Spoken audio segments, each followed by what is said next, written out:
예수님은 교회의 머리신 거를 우리가 알고 있습니다. 그죠? 예수님은 교회의 머리시고 예수님 우리가 참 목자다 이렇게 부르고 또 선한 목자시다 우리가 이렇게 알고 있습니다. 예수님께서 제자들을 딱 부르시더니 이제는 보내십니다. 보내셔요. 근데 제자들 입장에서 이제 출발선상에서 주님께서 이렇게 제자들을 보내는 그런 일을 경험하고 있습니다. 제가 어릴 적 추억이 있습니다. 어릴 적 추억은 교회에 열심히 나가고 부모님과 함께 그 시골에서 교회 열심히 나가고 그냥 무난하게 초등학교 시절을 잘 보낸 것 같아요. 근데 어느 순간인가 중학교에 올라와서 고민이 생기기 시작했어요. 고민이. 나는 누구인가? 나 왜 태어났지? 그리고 내가 왜 이렇게 불행한 걸까? 이런 생각을 고등학교 때까지 계속 했던 것 같아요. 그때는 교회를 제가 떠났던 그 시기였어요. 그리고 청년의 시기가 돼서 20대 중반이 조금 넘어서서 제가 교회로 돌아왔죠. 언젠가는 하나님 제가 가겠습니다라고 약속을 했거든요. 그리고 그것이 자꾸 미뤄지다가 제가 좀 힘든 경험을 청년의 시기에 좀 힘든 경험들을 다양하게 했습니다. 여러 직장 생활을 했지만 오랫동안 하지 못했고 제 자신의 문제도 있었겠지만 그 회사의 형편도 있었고 그래서 참 많은 일들을 다양하게 경험을 했습니다. 그리고 제가 의지했던 친구들로부터도 조금 서운한 그런 일들을 경험하면서 때가 됐나 보다 하고 교회에 나왔죠. 교회에 나와서 이제 예수님을 제가 만났습니다. 그리고 내 존재성, 내가 그 청소년 시기에 고민했던 그 존재성에 대해서 이제 깨닫기를 시작을 했습니다. 내가 왜 이 땅에 왜 태어났을까라는 그 고민이 해결이 됐어요. 어떻게 해결됐냐면 하나님께서 나를 이 땅에 보내신 거구나라고 생각을 하게 됐습니다. 내가 그냥 우연히 태어난 게 아니구나. 그리고 내 인생이 그렇게 불행한 게 아니구나라는 것을 깨달았어요. 예수님을 만나니까 예배 속에서, 기도회 속에서 이런 공동체의 사람들 속에서 제가 예수님을 알게 되고 하나님께 더 가까이 가게 되면서 그래, 하나님께서 나를 이 땅에 보내신 거구나 라고 제가 알게 되었습니다. 예수님께서는 이런 저를 부르시더니 그리고 내가 보내졌음을 이제 알게 하신 겁니다. 아마 제자들도 그랬던 것 같아요. 이 영혼의 허기짐, 내 영혼이 굉장히 배고픈 거죠. 우리가 흔히 외로움이나 뭐 공허함이라도 표현할 수 있지만 이 허기짐을 가지고 있었던 제자들을 주님께서 지금 부르시더니 12명을 딱 보내는 거예요. 근데 보내는데 그냥 보내는 게 아니라 권능을 주신다. 이렇게 권능을 주셔서 보낸다. 10장 1절에 보니까 예수께서 그의 12제자를 부르사 더러운 귀신을 쫓아내며 모든 병과 모든 약한 것을 고치는 권능을 주시니라. 권능을 주셔서 보내는 거예요. 더러운 귀신을 쫓을 수 있고 모든 병과 약한 것을 고치는 권능을 주셨다라는 거죠. 근데 그 12명 중에는 예수님을 돈을 받고 팔아버리는 사람도 포함이 되어 있습니다. 그리고 권능을 주신 이유가 무엇일까를 좀 생각해 볼 수 있어요. 권능을 왜 주신 것 같습니까? 복음을 전할 때는 이게 험난한 일이다라는 것을 전제할 수 있어요. 그리고 능력 없이는 전해지기 어려운 것이 복음이기 때문에 권능을 주신 게 아닌가. 저는 그렇게 생각이 들었습니다. 따르고자 하는 자들에게 권능을 허락하셨다라는 거죠. 근데 저도 따르고 싶거든요. 그리고 저도 지금 따른다고 생각을 해요. 예수님을 다 따라가고 있다. 그러면 저에게도 권능을 주셨을까? 여러분이 보시기엔 제가 권능이 있어 보여요?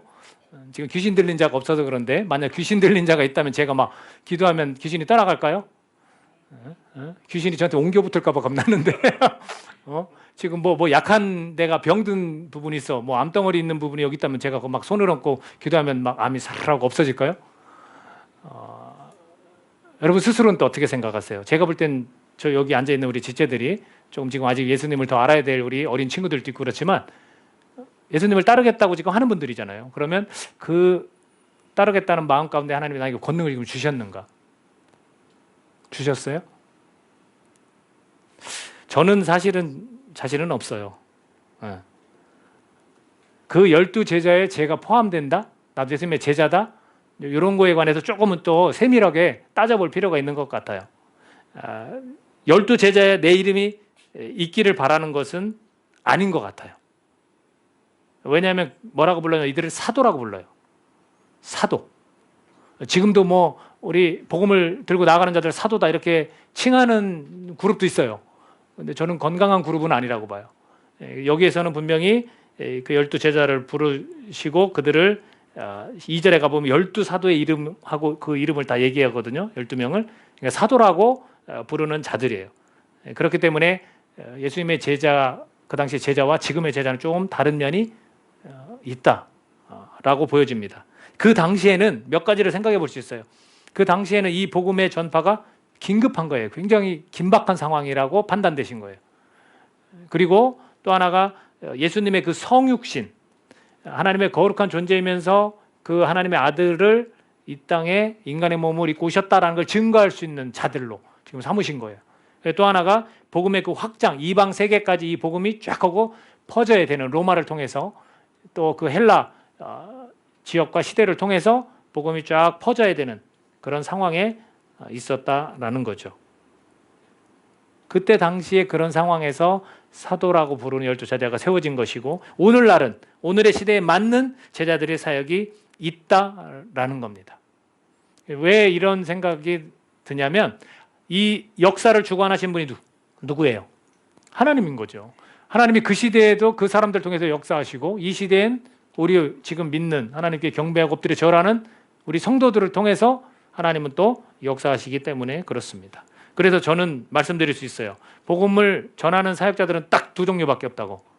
제가 말씀드리죠. 풀타임 그리고 파트타임밖에 없어요. 풀타임은 저같이 교육자이면서 온전히 이 복음 전하고 가르치고 이 일에만 뛰어든 사람들, 풀타임이에요. 풀타임 사역자예요. 그럼 파트타임은 누구예요? 직장 속에서 직장 사역을 감당하고 가정 속에서 가정 사역을 감당하는 이 사람들이 대부분의 세상 속의 시간을 하나님의 영광을 위해서 보낸다지만 직접적으로 그곳에서 회사에 출근해서 복음을 아침부터 퇴근까지 전하는 사람은 없어요. 그렇죠? 그거는 그리스도인의 빛과 소금의 삶을, 그리스도인의 향기의 삶을 살아야 돼요. 그리고 나머지 틈만 나면 어떻게 해요? 교회에 와서 사역도 하고 봉사도 하지만 또 복음을 전하거든요. 이런 성도들의 삶을 파트타임인 거예요. 저는 이렇게 두 가지밖에 없다라고 봐요. 때로는 여러분이 직장생활 파트타임을 직장생활을 하다가 직장을 딱 내려놓고 선교지로 간다. 그럼 뭐가 되는 거예요? 풀타임 사역자가 되는 거예요. 그냥 시간을 조금 쪼개서 우리가 뭐 신학 공부를 해서 파트타임 사역자다, 풀타임 또 세미풀 이렇게 부르는데 그런 의미가 아닌 우리 모두는 다 사역자예요. 모두는 다 사역자인데 그 시간을 어떻게 더 드리느냐, 어디에 더 집중해서 삶을 살아가냐에 따라서 그렇게 나눠질 수 있다라는 거죠. 그런데 중요한 것은 이러한 사역을 감당하는 데 있어서 혼자 할 수 없다라는 것을 오늘 보여주고 있어요. 잠깐이지만 이거는 언급하고 넘어가면 좋을 것 같아요. 2절에 가보면 12사도의 이름을 쭉 불러요. 여러분 발견하신 분도 있을 수 있어요. 이름은 이러하니 베드로라는 시몬을 비롯하여 그 형제 안드레와 세바데의 아들 야고보와 그의 형제 요한, 이런 표현들, 빌립과 바돌로메, 도마와 세리마테, 알포의 아들 야고보와 타데오. 여러분 뭔가 발견하셨어요? 둘둘씩 묶었어요. 지금 이름을 그냥 쭉 간 게 아니라 둘둘씩 이렇게 묶었어요. 왜? 지금 복음을 전하기 보내시기 위해서 둘둘씩 묶었다는 걸 생각할 수 있거든요. 그렇다는 얘기는 뭐냐면 복음을 전할 때는 함께 가는 거예요. 같이 하는 거예요. 제발 신앙생활을 혼자 한다라는 거 저는 그거 버렸으면 좋겠어요. 혼자 하는 게 아닙니다. 같이 하는 거예요. 같이 하는 거예요. 복음을 전하러 갈 때도 그게 험난한 일이고 쉽지 않다는 걸 주님도 아시기 때문에 같이 보내는 거예요. 그래서 우리가 둘씩 이렇게 짝을 지어서 이름을 언급했다는 것도 우리에게 은혜가 될 수 있습니다. 자, 12 제자들은요, 어디로 보내임을 지금 받았냐면 이스라엘에 잃어버린 그런 양에게로 가야 했습니다. 6절 같이 한번 읽어볼까요? 6절. 자, 시작. 오히려 이스라엘 집에 잃어버린 양에게로 가라. 자, 사마리아인의 고을에도 들어가지 말고 이방인의 길로도 가지 말라는 거예요.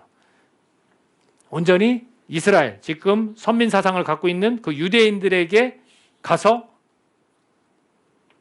지금 복음을 전하라는 겁니다. 그러면 이걸 보고 알 수 있는 게 뭔지 아십니까? 하나님은 또 다른 계획을 가지고 있다는 걸 알 수 있어요. 그게 뭐냐면 이방인을 위한 계획도 하나님은 지니고 계셨다라는 걸 알 수 있어요. 그리고 우리는 이미 알아요. 누구를 통해서 이 계획을 펼치시죠? 사도 바울. 바울을 통해서 이 계획을 펼치십니다. 그러니까 이런 계획을 가지고 계신 분이기 때문에 현 시대의 교회를 향해서 어떤 계획을 가지고 계신 걸까라는 궁금증도 생깁니다. 이 시대의 역사를 주관하시는 하나님께서 그렇다면 이 시대를 살아가는 그리스도인들에게 어떤 계획을 가지고 계신 걸까라는 것을 우리가 또 알게 됩니다. 오늘을 사는 교회의 머리 대신 그 예수님의 한 몸인 이 제자들을 그 오늘 말씀을 통해서 그 원리를 좀 깨달아서 사명을 감당하며 살아가면 될 것이다 라는 생각이 듭니다. 우리는 어쩌면 그런 권능을 행하지 못할 수 있어요. 그 당시에만 그 제자들에게 그 권능을 주셔서 보내셨을 수 있습니다. 그저 저는 이 현 시대에 맞게 우리가 제자로서 삶을 살아갈 때 이 원리들 5가지 원리를 제가 말씀드리려고 합니다. 오늘 본문은 그것을 우리에게 들려주고 있습니다. 첫 번째는 7절 같이 한번 읽어보겠습니다. 7절 시작. 가면서 전파하여 말하되 천국이 가까이 왔다 하고, 그들에게 주님께서 권능을 주셔서 보내면서 해야 될 일이 뭐냐면 천국이 가까이 왔다 말하는 거예요. 오늘 우리가 이 원리를 가지고 그저 우리가 삶에서 살아가면서 해야 될 일이 뭐냐면 천국이 가까이 왔습니다라고 말하는 거예요. 말하실 수 있죠, 이거는. 다른 사람을 설득하는 게 아니라 천국이 가까이 왔다라고 그냥 들려줄 수 있는 거예요. 하나님 나라가 도래했습니다. 하나님 나라가 임했습니다. 그랬을 때 하나님 나라는 여기 있다 저기 있다 장소적인 개념이 아니라 네 마음에 있다라는 표현을 쓰셨거든요. 그러면 이것만 이야기하는 거냐? 하나님의 나라의 도래는 우리 마음으로 그걸 받아들이면 되는 거냐? 아니에요. 또한 우리가 미래적으로 가야 할 본향이 있어요. 영원한 나라가 있어요. 그것 또한 우리가 언급해서 이야기해 주는 겁니다. 그런데 대부분은 영혼 구원이라는 목적을 가지고 본향만 얘기하는 경우가 있죠. 천국에 갑시다. 그게 아니라 천국이 이미 임했다라는 것도 말할 수 있어야 돼요. 그러나 그것이 보십시오. 이 나라가 이 현실이 이런데 무슨 천국입니까? 그 천국은 이 마음에 임하는 거다라고 우리가 말해줄 수 있어야 된다는 거죠. 제가 사진을 좀 하나 보여드릴게요. 사진. 여러분 뉴스를 통해서 보셨을 거예요. 저거 사진 보신 분 있어요? 인도에 15살짜리 소녀예요. 그 15살짜리 소녀 조티 쿠마리라는 소녀인데 저 소녀가 지금 자전거를 타고 있죠. 33,000원 중고 자전거예요. 저기 자기가 주는 재산을 털어서 저걸 타고 1200km를 저 자전거를 타고 아버지를 태우고 집으로 갔어요. 인도의 코로나로 인해서 아버지가 3년 택시 운전사였는데 실직을 하고 왼쪽 다리가 다쳤어요. 그래서 저 소녀가 아빠를 저렇게 태우고 가야 될 아이디어로 자전거를 산 거예요. 1200km면 여러분 서울에서 부산 왕복하고도 조금 더 가야 돼요. 그래서 일주일 만에 집에 도착했습니다. 근데 저게 이제 세계적으로 많은 사람들로 칭찬을 좀 받고 있어요. 사이클 연맹에서도 막 스카우트 하려고 참 재밌죠? 대단하죠? 그리고 가면서 이제 모르는 사람들에게 차를 한번 얻어 타고 그다음에 이렇게 음식을 얻어 먹었다고 그렇게 표현을 하더라고요. 저는 저 모습을 보고 어떤 생각이 들었냐면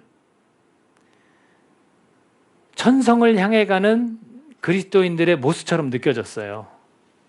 본향이잖아요. 집에 가서 1200km라는 곳을 진짜 얼마나 힘들게 갔겠어요, 사실. 근데 그곳에 갔을 때 마음은 어떨 것 같습니까? 얼마나 편안하고 좋았겠습니까? 아버지, 부상 입은 아버지를 저렇게 모시고 가는 모습이 마치 크리스천이 우리 가족 중에 믿지 않는 사람이 있다면 그 사람을 복음을 전해서 데리고 같이 천성을 향해 가는 그런 모습으로 상상이 되더라고요. 우리가 그런 삶 사는 거예요. 우리가 천국이 가까이 왔습니다라고 말하는 것은 이제 본향이 따로 있는 거죠. 그곳으로 누구든 좋아요. 내 가족도 좋고 내 이웃도 좋고 남편도 좋고 아내도 좋아요. 내 자녀들도 좋아요. 그냥 끌고 같이 그 먼 길을, 고달픈 길을, 좁은 길을 같이 이렇게 가는 그런 모습을 저는 좀 느꼈습니다. 여러분, 천국이 가까이 왔다 말할 수 있는 거, 하나님 나라가 이 마음에 임했다라고 말할 수 있는 거는 하나님 백성으로서의 삶이 시작됨을 알려주는 거예요. 하나님의 백성으로 살아가자. 2가지 특징이 있어요. 뭐냐면 시민권이 바뀌는 거예요. 그래서 우리를 하늘의 시민권을 가진 자 그랬어요. 이 세상의 시민권을 가졌던 자가 이제 하늘의 시민권을 갖게 되는 것을 말합니다. 그런 특징이 있어요. 그리고 또 하나는 뒤에 가서 조금 더 말씀을 드리겠지만 소유권 이전이에요. 내가 내 자신이 내 것처럼 생각하고 모든 걸 모으는 것도 다 내 거야. 이 세상을 사랑할 때 난 주인공이야. 이렇게 살았는데 그 소유권을 이제 다른 데로 넘기는 거예요. 누구한테 넘기는 거예요? 하늘 아버지한테 넘기는 거예요. 다 그분 거구나. 이것을 깨닫는 거죠. 자, 이 원리를 가지고 우리가 삶을 살아가면서 우리는 어떤 사명을 감당하냐? 천국이 가까이 왔습니다라고 말하는 거예요. 두 번째는 8절입니다. 읽어보겠습니다. 병든 자를 고치며 죽은 자를 살리며 나병 환자를 깨끗하게 하며 귀신을 쫓아내되 너희가 거저받았으니 거저주라 라고 되어 있습니다. 자, 여기에서 주목할 것이 이거예요. 너희가 거저받았으니 거저주어야 한다라는 겁니다. 제자들의 입장에서 지금 뭘 거저받았냐면 권능을 거저받은 거예요. 자기들이 노력해서 공부해서 뭐 어떤 노하우를 가지고 만든 게 아닙니다. 그냥 예수님께서 부여했고 주셨어요. 그러니까 네가 거저받았으니 거저주라는 거예요. 저는 이것을 어떻게 우리가 어떤 원리로 적용할 수 있냐면 주님의 은혜로 하는 거라는 거예요. 우리가 삶이 이 삶 가운데 사명을 감당하는 건 주님의 은혜로 하는 거예요. 그러니까 마음껏 섬길 수 있다라는 거예요. 우리가 자기 것인 양 살았지만 그게 아니라는 거예요. 또 자기를 높이는 자들이 있어요. 주님이 주신 걸 가지고 자기를 높이는 자들이 있다라는 거예요. 그게 아니라 너네가 거저받았으니 거저주라는 거예요. 저와 여러분 가운데 혹시 하나님께서 은혜로 주신 게 뭐가 있나요? 저는 있어요. 대부분 깨닫는 게 뭐냐면 내가 이 땅 가운데 존재하는 이유는 하나님이 나를 보내신 거구나라고 할 때 나에게 주어진 것이 뭐냐면 재능이라는 거예요. 분명히 재능이라는 게 있어요. 거의 플러스. 우리가 어떤 고린도 교회나 초기 교회 때를 보면 영적인 은사를 주세요. 여기 중에 영적인 은사를 경험하신 분이거나 받으신 분이 있을 수 있어요. 그거는 진짜 내 어떤 노력으로 되는 게 아니라 그냥 부어주신 거예요. 어떤 일을 감당하라고. 거기에 이 재능과 영적인 은사에 성령님이 함께 하신다는 거. 그리고 이 모든 건 다 사랑으로 해야 한다는 거죠. 저는 오늘날을 살아가는 제자들이라면 바로 이런 것이 은혜, 받은 은혜, 거저 주신 은혜가 아닌가 생각합니다. 그래서 그것을 가지고 그냥 마음껏 섬기는 거예요. 그걸 가지고 뭐 돈벌이를 합니까? 아닌 거예요. 예를 들어 돈을 벌더라도 불의의 재물로 친구를 사라고 그랬거든요. 그러니까 그냥 그 돈도 다 주님의 나라의 확장을 해서 우리가 쓰는 거고 나에게 그 주시는 돈을 가지고 재물을 가지고 내가 얼마든지 감사하게 즐겁게 음식 하나를 사 먹어도 얼마나 감사하고 즐겁습니까? 그냥 그걸 곁들여서 다 같이 사는 거예요. 그리고 지닌 것을 가지고 같이 나누는 거죠. 제가 그 필리핀의 아이들 그 과자 봉지 든 걸 봤을 때 걔네 기쁘잖아요. 전 더 기뻐요. 그런 거예요. 주신 것을 가지고 거저 받았으니까 그냥 나누는 거예요. 사랑으로 나누고 성령님이 함께 하시니까 영적인 은사를 계속 개발하고 내 재능을 가지고 다른 이웃을 섬기는 거죠. 이것이 오늘날 우리가 그 권능으로 뭐 귀신 쫓아내고 병든 거 꼭 고치지 않아도 오늘날 살아가는 이 시대 가운데 우리가 할 수 있는 그런 일이라는 거죠. 그리고 세 번째가 뭐냐면 소유의 걱정이 없어야 한다라고 말씀하고 있습니다. 9절 10절 읽습니다. 9절 10절 너희 전때에 금이나 은이나 동을 가지지 말고 여행을 위하여 배낭이나 두벌옷이나 신이나 지팡이를 가지지 말라. 이는 일꾼이 자기의 먹을 것 받는 것이 마땅함이라. 아멘. 자, 어떤 원리일까요? 이 당시에는 당연히 이 사람들이 계획하고 야 선교 여행이야 전도 여행이야 뭐 이렇게 생각할 수 있어요. 뭐 이분들에게는 그런 게 해당될 수 있지만 그분들에게도 야 아무것도 가지지 마 그냥 다녀 라고 하는 거 왜 다 풀타임 사역을 하고 다른 거 걱정할 게 없어요. 다 가족도 버리고 왔거든요. 근데 오늘 우리는 그럴 수 있어요? 지금 이 말씀을 여러분에게 전하면서 여러분 직장도 버리고 가정도 버리십시오. 그래야 예수님의 제자가 될 수 있습니다. 이렇게 말할 수 있어요? 천만에요. 어떻게 말해요 그렇게? 그럼 이걸 가지고 우리가 어떻게 또 이 원리를 사용할 수 있을까라는 거예요. 자, 일꾼이 자기의 먹을 것을 받는 것이 마땅하다라는 거예요. 자, 복음을 전하는 자들에게 주어진 것들이 있다라는 거죠.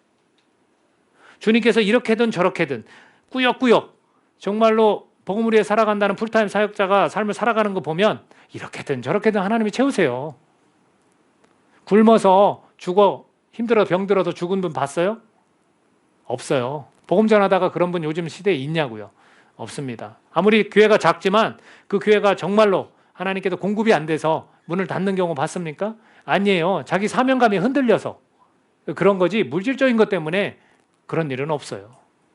그럼 여기에서 우리가 이걸 통해서 우리가 깨닫는 게 뭐냐면 여러분 출애굽 당시에 광야에서 무엇으로 그들을 하나님께서 채워주셨냐면 만나와 메추라기.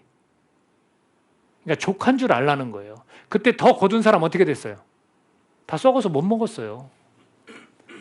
그러니까 그냥 족한 줄 알고 복음을 전하는 삶을 살면 거기에 집중을 하면 내가 채우겠다라는 거예요. 이 원리는 오늘날도 비슷한 것 같아요. 이런 분이 계시거든요. 제가 돈을 많이 벌면 주님 나라 일을 정말로 잘 감당하겠습니다 해서 지킨 분 저는 그래요. 저는 한 번도 못 봤어요. 아우 진짜 내가 돕고 싶은데 그분이 돕는 건 여러 번 봤어요. 족할 줄 아는 거예요. 못 먹어도 조금 덜 입어도 당연히 더 잘 먹고 싶고 더 잘 입고 싶죠. 어느 누가 그러고 싶지 않겠습니까? 근데 그런 분들이 일을 해요. 왜? 족한 줄 알기 때문에.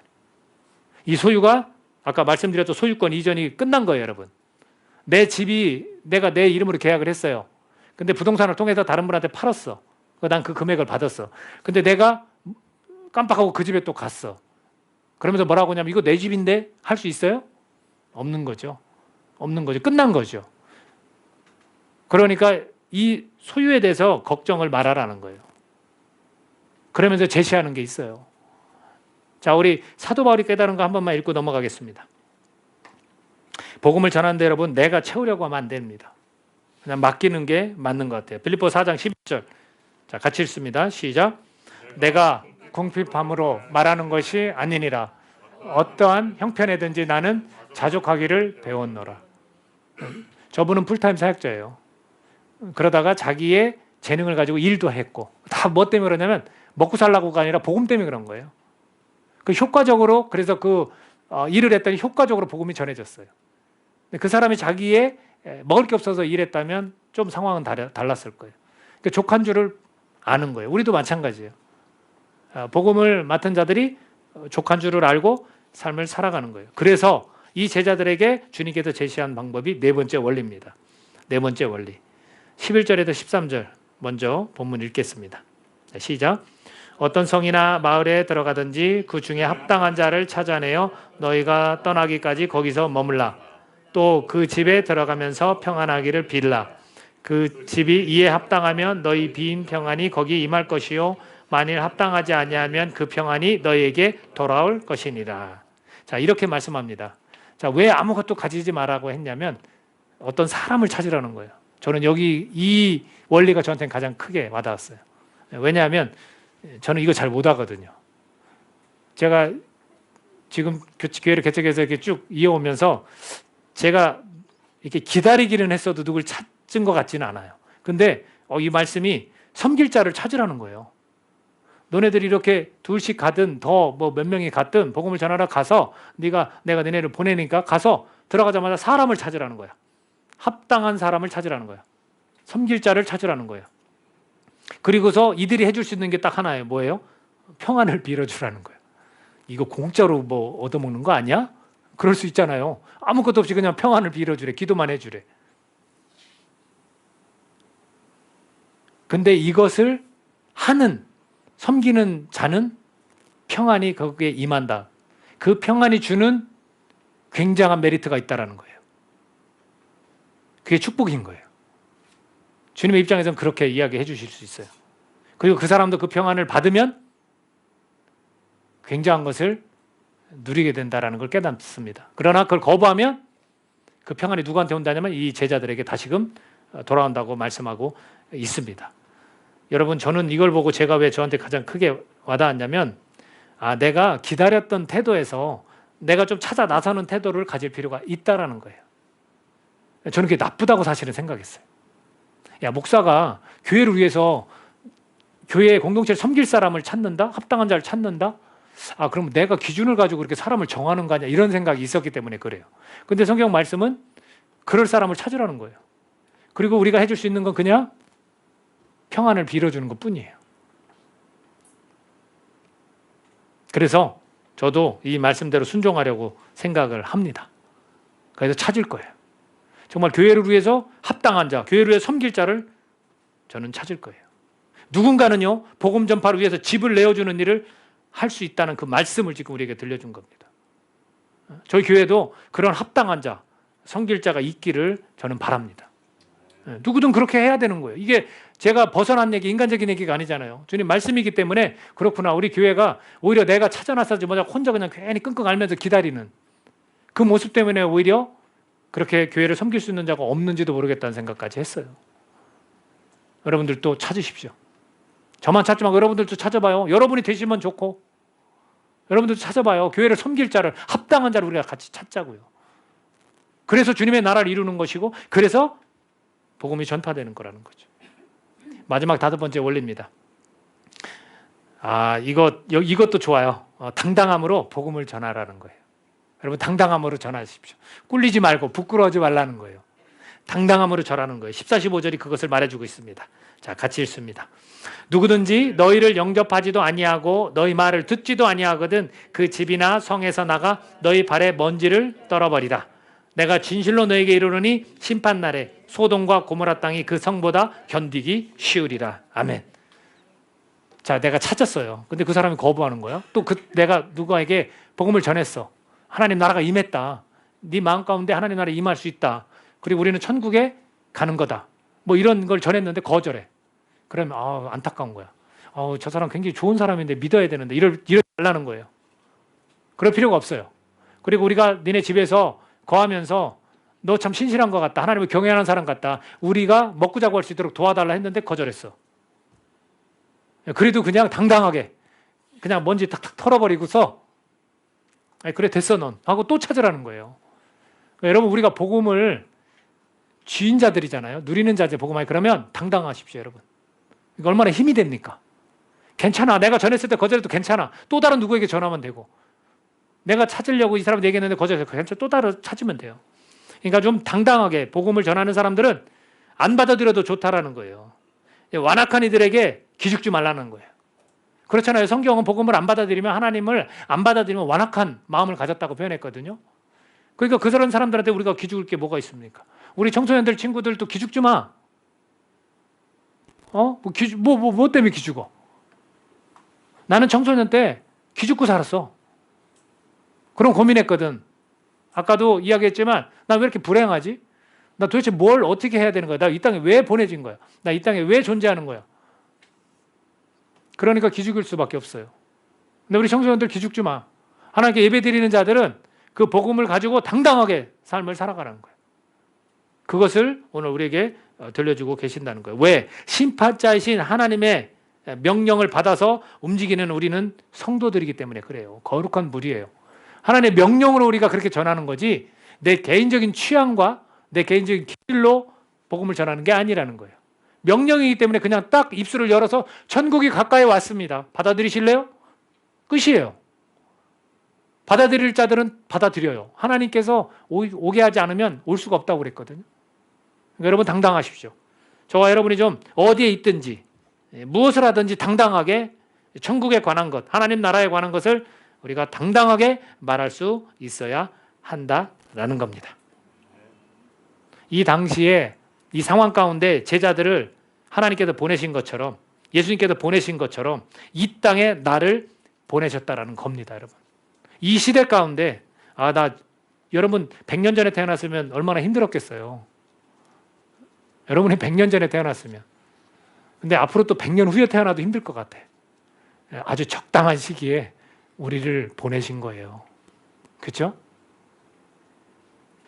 이 땅에 나를 주님께서 보내신 겁니다. 여러분 가족에게 보내셨을 수도 있고요. 친구에게 보내셨을 수도 있고요. 직장 동료에게 보내실 수도 있고요. 이웃들에게 보내셨을 수 있다는 거예요. 여러분 열방을 세계 각국으로 보내실 수 있다는 거예요. 교회를 위해서 목회자로 저는 보내셨어요. 가족의 영혼 구원을 위해서 보내셨을 수 있습니다. 여러분 하나님의 나라의 백성으로 살아가라고 보내셨을 수 있습니다. 예수님의 가르침을 따라 살아가라고 보내셨을 수 있습니다. 세상 가운데서 화평을 이루라고 보내실 수 있다는 거예요. 왜 보내셨습니까? 분명한 것은 저와 여러분을 이 땅 가운데 하나님 보내셨다는 거. 기도하겠습니다. 이 시간 우리 기도할 때 내 자신을 이 땅 가운데 하나님